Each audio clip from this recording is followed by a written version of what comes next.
Le vote kurde, un enjeu important de la présidentielle en Turquie prévue les 10 et 24 août.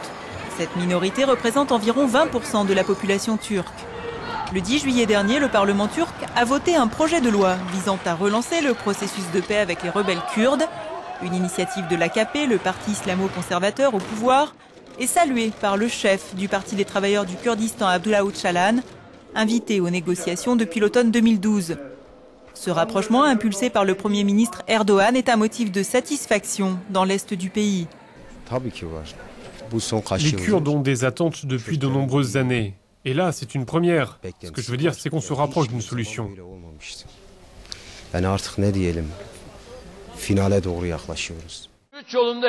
Pour cette première élection au suffrage universel direct, comment les électeurs kurdes vont-ils voter? Jusqu'ici, ils favorisaient des partis mettant en avant l'identité kurde. Cette fois, ils pourront choisir un candidat issu de leur minorité, Selahattin Demirtas. Cet avocat de 41 ans est crédité de moins de 10% des votes. Autre candidat face à Erdogan, le diplomate Ekmelettin İhsanoğlu, crédité lui d'environ 40% des votes. Alors le contexte va-t-il encourager le vote identitaire? S'il n'y avait pas de processus de paix, un processus qui a de l'importance pour les gens, je crois que M. Erdogan obtiendrait moins de voix des électeurs kurdes. La performance et la personnalité de M. İhsanoğlu, son inertie sur la question kurde et les problèmes liés à l'actualité au Moyen-Orient ne le rendent pas attirant pour les électeurs kurdes. Ce que je veux dire, c'est qu'il n'y aura pas de vote en faveur de M. İhsanoğlu, c'est ce que je vois. Beaucoup de Kurdes pensent que si le Premier ministre Erdogan n'est pas élu, le processus de paix va s'arrêter.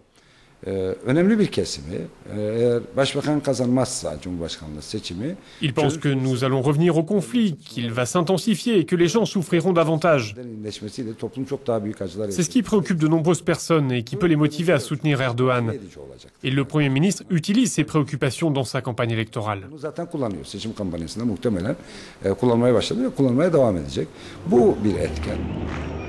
Si les partisans du HDP, le Parti démocrate des peuples, principale force pro-kurde du pays, soutiendront leur candidat, Selahattin Demirtas, le jeune député peut également compter sur le vote d'une partie de la minorité kurde.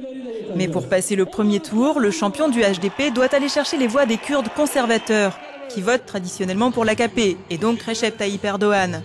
Pas sûr, toutefois, que sa campagne électorale soit orientée vers cet objectif. S'il disait « unissons nos votes en tant que Kurdes », alors il pourrait récolter des voix de la base pro-Erdogan. Mais jusque-là, il semblerait que Demirtas focalise sur d'autres cibles, sur des minorités comme les Alaouites, sur ceux qui sont déçus par le candidat du Parti populaire républicain, M. İhsanoğlu. Cette tactique peut-elle réussir? En regardant les résultats des élections locales du 30 mars, je dirais non. Je ne pense pas que cela apporte plus de voix à Demirtas.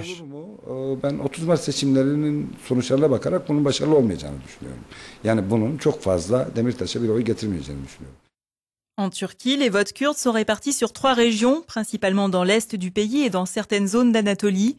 Dans chacune d'elles, l'AKP récolterait environ 50% des intentions de vote. Le Parti républicain du peuple, représenté par le diplomate Ekmelettin İhsanoğlu, n'apparaît quasiment pas dans les sondages. Ce parti d'opposition est vu par les Kurdes comme nationaliste et étatiste. Le report de vote d'un candidat à un autre pourrait ainsi créer un résultat tout à fait inattendu.